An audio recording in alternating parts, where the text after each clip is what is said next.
birmaduu baaneerra xoofaadhaa dhugee dhiga isaa lolaasee birmaduu nu baasee dhalootaaf nu kaasee birmaduu nu baasee dhalootaaf nu kaasee jaalala isa hunda fannoo irratti mul'isee cubbuuf jallinarraa bilisa nu baasee mirga abbaa dhiisee furmaata nuuf ta'uuf gara biyya lafaa dhufe Cubbu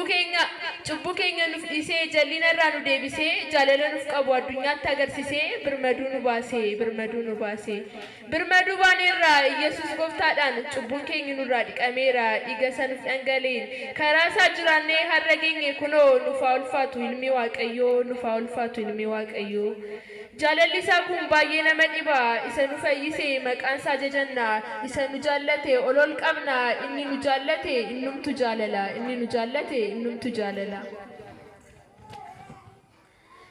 namni jaalalli Waaqayyoo isaaf galee hojiif dinqii Waaqayyoo labsee dhaloota karaarraa goree karaatti qabsisee mootummaa Waaqayyoo akkasitti babal'ise namni jaalalli Waaqayyoo isaaf hin galle immoo mee gooftaan kun akkamitti sin jaallate kunoo jirraa rakkinuun itti hammaate macaafa qulqulluu jettanii baattu warqeef meetii irraa isa caalsifattu jedhanii qulqullootatti qosu jedhanii amantootatti qosu barriidhuma akka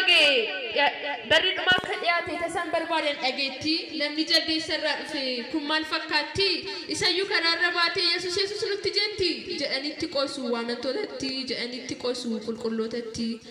Anis warra akkasiif ergaa tokkoon qaba Waaqayyo sin jaallata dhagaa daraa akkamitti nu jaallata yoo jettanii utuu sin hin jaallanne ulfina isaa dhisee maaliif gaddeebi'a jireenya dhisee maaf filata du'a cubboo fi keenya maaliif ofitti fudhate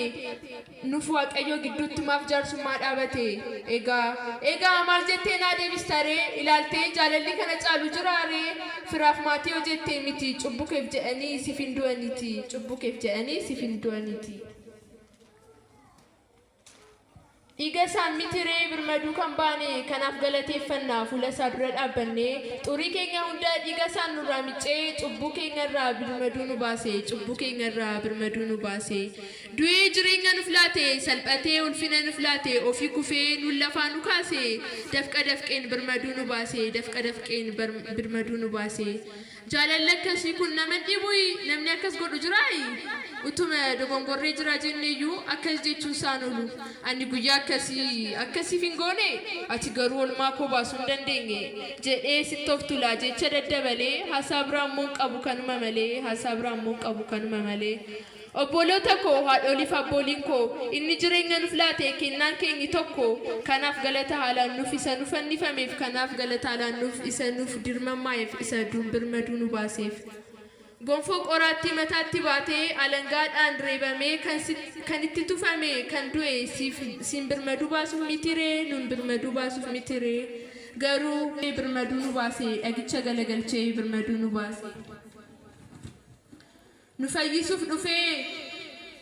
nu fayyisuuf dhufee gidiraaf biyya lafaan wallaalsoo wal qabee xoofaadhaa dhugee dhiga isaa lolaasee nuuf abbaa gidduutti jaarsummaa dhaabatee birmaduu nu baase